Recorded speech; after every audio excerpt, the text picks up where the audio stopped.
नमस्कार, मैं हूं आपके साथ अलीशा हैदर नकवी और आप देख रहे हैं डीएनपी इंडिया।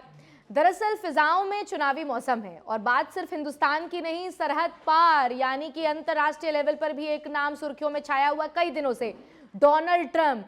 और जिनका रुख भारत की तरफ होता हुआ भी दिखा दे रहा है। हम इसलिए ऐसा कह रहे हैं क्योंकि डोनाल्ड ट्रंप जो हैं वो 20 जनवरी को शपथ लेने वाले हैं राष्ट्रपति, और उसके बाद जो अमेरिका की बागडोर उनके पास आने वाली है। लेकिन आखिर ऐसा क्या डोनाल्ड ट्रंप कर रहे हैं जिसकी चर्चा हर जगह हो रही है और जिसका सीधा फायदा भारत को होता हुआ नजर आ रहा है, और इसकी पूरी जानकारी आपको प्रकाश देंगे, हम दोनों मिलके देखें। हाँ बिल्कुल। तो क्या है अलीशा ना कि मैडमैन स्ट्रेटजी होती है। यस, वो मतलब, पागलपन स्ट्रेटजी। हाँ, एकदम मैडमैन मतलब क्या, पागलपन, एक आदमी जो पागल है। तो ट्रंप तो बहुत जहीन है, लेकिन स्ट्रेटजी है, रणनीति है कि ये ऐसा था कि नॉर्थ कोरिया में कोई कंपनी थी, उस कंपनी का था कि वो अजीबो गरीब एड्स निकाला करते थे। मतलब वो कंपनी एड में कब क्या कर देगी, ये चर्चा का विषय होता था उसके ग्राहकों में या देश में। कि भाई कई सारी कंपनियों की अपनी अपनी स्ट्रेटजी होती है। ऐसा एक अमेरिकी राष्ट्रपति थे निक्सन, वियतनाम वॉर के दौरान भी वो ये ऐसा कर रहे थे।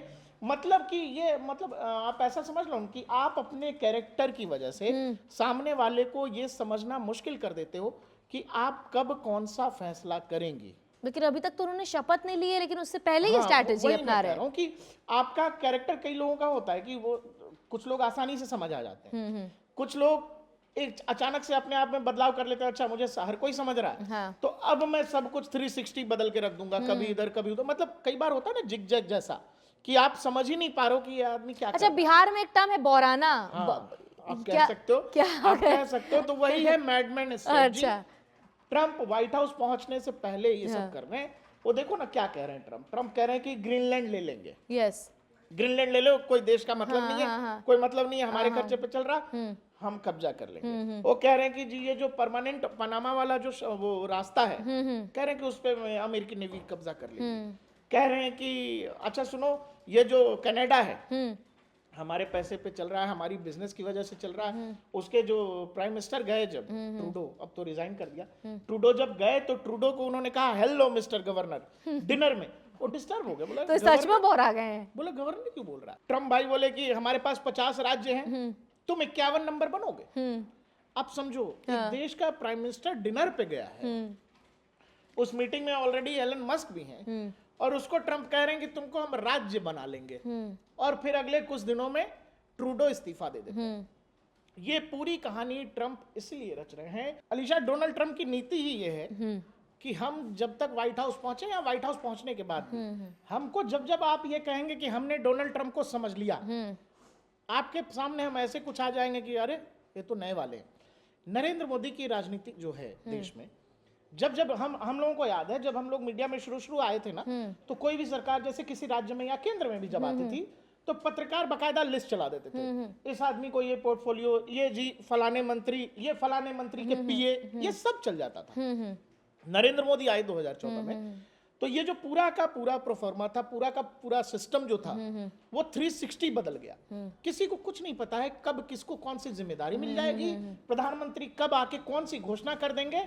आप ब्रेकिंग चलाते रहें, आप बताते रहें कि सूत्रों से खबर है, कोई सूत्र काम नहीं आया। आज तक मुझे नहीं पता कि नरेंद्र मोदी और उनकी कैबिनेट से जुड़ा कोई भी मामला जो मीडिया ने पहले ब्रेक कर दिया, बिना नरेंद्र मोदी के चाहे या सरकार के चाहे। अच्छा, नहीं, आपने तो ये सारी बातें मुझे क्लियर कर दी, लेकिन जो सबसे ज़्यादा वो जो एक हेडलाइन छपी है अखबारों में और वेबसाइट्स में, बड़े बड़े पेपर्स में छपी हुई है कि ये जो उनका बिहेवियर है ट्रंप का, ये ऑल ऑफ सडन भले ही हुआ, लेकिन इसका सीधा से सीधा असर भारत को आने वाला है। तो भारत से इसका क्या कनेक्शन है? देखिए, अगर आप ट्रंप की नीति समझोगे, अमेरिका की नीति, और इसमें आपको समझना पड़ेगा चीन का उभार। जितने समय ओबामा रहे राष्ट्रपति, उसी दौरान चीन का बहुत तेज उभार हुआ दुनिया की मानचित्र पर आर्थिक शक्ति के तौर पर।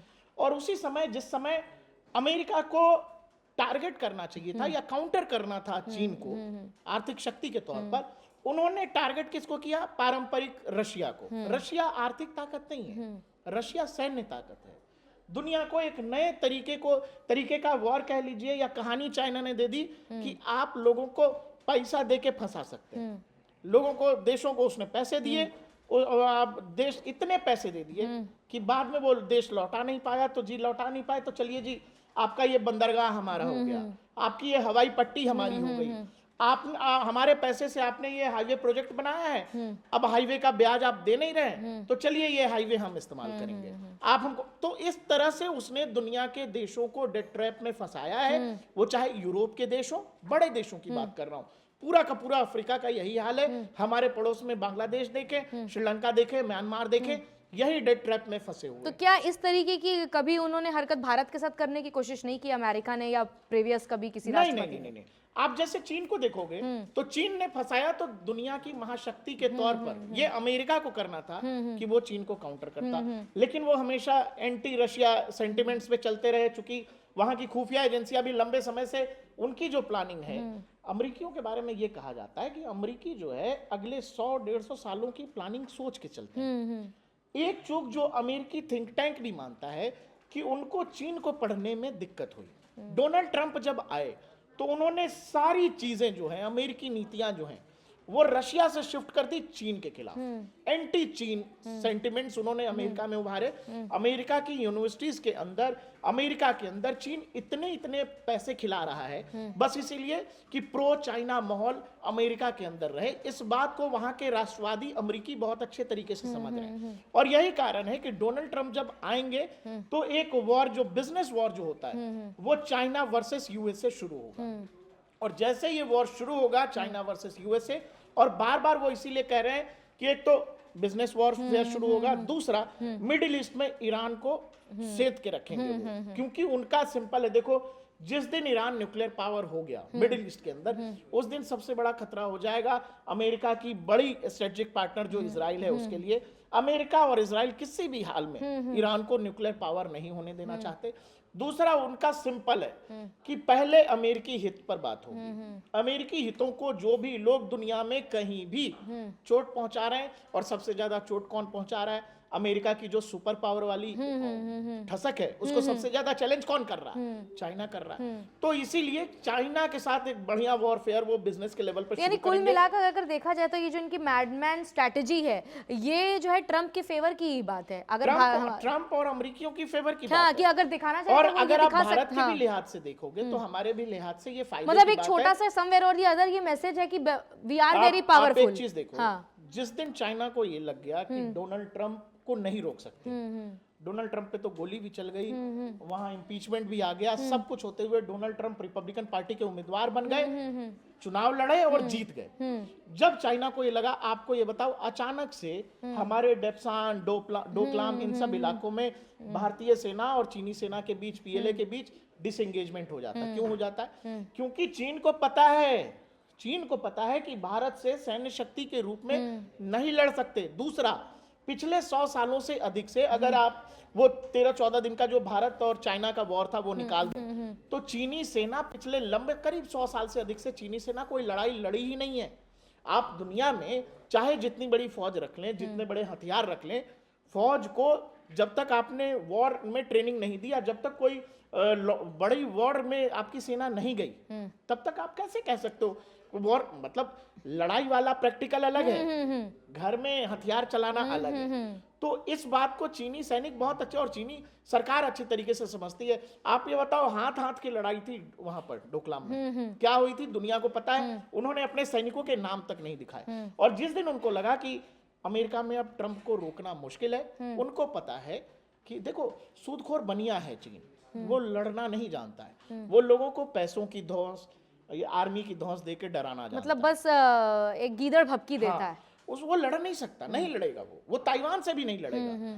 इसी वजह से वो दिखाता है, देखो कितनी बड़ी सेना है, देखो हमारे पास कितना पैसा है, वो ये दिखा के डराना चाहता है। जो लोग डर जाते हैं, बात खत्म हो जाती है। जो नहीं डरता, भारत नहीं डरा, 3 साल से 4 साल तक हम आमने सामने रहे, एकदम हथियार और युद्ध की मुद्रा में रहे। तो चीन आखिर वापस इसी ले गया कि वो या भारत से लड़ेगा कि अमेरिका से लड़ेगा, क्योंकि ट्रंप लौट रहे हैं। तो बहुत सारी चीनी गतिविधि, वो चाहे दुनिया के अफ्रीका में चल रही हो, यूरोप में चल रही हो, उन चीजों पर वो लगेगा, क्या कहते हैं, पाबंदी।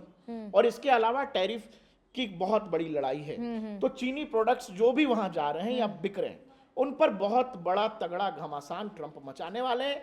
और ट्रंप बहुत सिंपल क्लियर है कि उनको दुनिया में अभी जो बड़ा थ्रेट लग रहा है अमेरिका के लिए वो चीन लग रहा है। तो चीन को पता है कि अभी इधर ये बवाल करके कोई फायदा नहीं है, इसीलिए उसने बहुत ठंडे बस्ते में भारत और चाइना के रिलेशंस को डाल दिए। इवन बकायदा जो भी टॉक्स हो रहे हैं उसमें बिल्कुल बराबरी की बात हो रही है। चलिए जी शांति की बात करते हैं। देखिए बात तो बराबरी की हो रही है, जैसे आपने चीन की बात करी तो फिर भारत और अमेरिका का एक साथ होना भी लाजमी है, क्योंकि आप देखो कि अगर चीन को व्यापारिक घाटा होगा अमेरिका की लड़ाई में, या अमेरिकी कंपनियां चीन से निकलना शुरू कर देती हैं, तो फायदा सीधे तौर पे भारत का है। लेकिन देखिए क्योंकि अगर चीन से लड़ते हुए अमेरिका भारत से संबंध खराब नहीं करेगा, चीन अमेरिका के लिए थ्रेट है और ये बात डोनाल्ड ट्रंप समझ चुके हैं। ऑलरेडी 3 साल के आसपास से यूक्रेन युद्ध में फंसा हुआ है रशिया, उसको पता है कि रशिया हमारे लिए थ्रेट नहीं है। वैसे अमेरिका और भारत के रिलेशन स्ट्रांग हैं। आपने देखा पिछले दिनों की खबर ही है, ये 2-3 दिन पहले जब वो आई 20 जनवरी को शपथ ग्रहण समारोह है जिसमें चीन को न्योता भेजा गया है और एस जयशंकर यहाँ से मेजबानी के लिए जाएंगे। प्रधानमंत्री नरेंद्र मोदी को डायरेक्ट इनविटेशन नहीं आया। बताया ये जा रहा है कि वो जिस तरीके से हाउडी मोदी में गए थे वो फैसला गलत था, तो इसलिए जो इंडियन डिप्लोमेट्स हैं उन्होंने ये फैसला लिया कि मोदी का इससे दूर रहना ही बेहतर है। जब वो अपनी बैठक में मीटिंग में जब बुलाना चाह रहे थे, जब ये इलेक्शन चल रहे थे कि कमला हैरिस अगर जीत जाती तो फिर शायद एक को गुस्सा होना तो लाजमी था, तो ये तो ट्रम्प तो गुस्सा हुए ना भारत याद से। है कि पिछली बार जब नरेंद्र मोदी हाउडी मोदी कार्यक्रम में चले गए थे और ट्रम्प का बकायदा यहाँ उस समय अमेरिकी चुनाव थे और अहमदाबाद में बड़ा आयोजन हो गया था नरेंद्र मोदी स्टेडियम में, तो आप डिप्लोमेटिकली अगर देखेंगे तो ये एक बड़ी भूल थी भारत की। आपको इस तरह से सीधे नहीं जाना चाहिए ऐसे समय में जब किसी देश में चुनाव है। बाद में बाइडन आ गए, फिर अमेरिकी डीप स्टेट कहानी, हमारे यहाँ किसान आंदोलन, सीए, एनआरसी, फिर बांग्लादेश, ये सब कुछ बहुत लंबी फहरिस्त है। अब वहां ट्रंप आ रहे हैं, तो ट्रंप आ रहे हैं तो दोनों ही देशों में एक तरह की विचारधारा की सरकार है। कुछ चीजें हो सकती हैं जहां आप एक साथ नहीं होंगे टेबल पे, लेकिन इससे देशों के संबंध में उतार चढ़ाव नहीं होता है, क्योंकि इसलिए आपको समझना पड़ेगा कि सेम समय पे अमेरिका भारत को भी और चीन को भी चाहेगा कि काउंटर करे, तो नहीं, उसको इस खित्ते में एक देश ऐसा चाहिए जो हमेशा थ्रेट रहे चाइना के लिए। तो वो एशिया में सबसे बड़ा थ्रेट चाइना के लिए भारत है, जापान नहीं रहा। क्यों? और इसी वजह से अमेरिका जिस तरह से काउंटर जब करेगा, क्योंकि ये सब सारी चीजें यही बताने के लिए हो रही हैं कि हम जब आएंगे तो फिर वो कहते हैं ना कि हम जब आएंगे, एक फिल्म का डायलॉग, हम जब आएंगे तो गर्मी अपने आप बढ़ जाएगी। तो ट्रंप वही कर रहे हैं कि हम जिस दिन व्हाइट हाउस में गए, उन्होंने कहा कि भाई जिस दिन मैं व्हाइट हाउस घुसूंगा, 1 हफ्ते के अंदर रूस यूक्रेन का वॉर रोक दूंगा। उन्होंने कहा कि फिर गाजा के मसले पे कोई निगोशिएशन नहीं होगा, मेरे घुसने से पहले अगर हमास के लोग जितने भी इजरायली बंधक हैं उनको छोड़ दें तो कहानी ठीक है, नहीं तो फिर छोड़ूंगा नहीं। तो इस तरह की बातें ट्रंप जब कर रहे हैं, तो वो जो मैडमैन स्ट्रेटजी है उसमें जब अगर चीन को नुकसान होगा तो बहुत सिंपल बात है कि भारत का फायदा है। तो जिस तरीके से आपने पूरी बातों को बहुत आसान भाषा में समझाया, हमारे दर्शकों को भी मुझे उम्मीद है कि ये तमाम स्ट्रैटेजी समझ में आ गई होगी कि ट्रंप जो है इस वक्त क्या कर रहे हैं, और उनकी मैडमैन स्ट्रैटेजी यानी हिंदी में कहें तो ये उनका पागलपन का एक नज़रिया लोगों को देखने के लिए मिल रहा है, लेकिन कहा जा रहा है कि ये उनके हक में और भारत के फेवर के लिए भी बात है। ऐसे ही तमाम टॉपिक्स को आसान भाषा में समझने के लिए सब्सक्राइब कीजिए डीएनपी इंडिया। बाकी प्रकाश और मैं आपको नए सेगमेंट में नए अंतर्राष्ट्रीय मुद्दे के नए टॉपिक के साथ हाजिर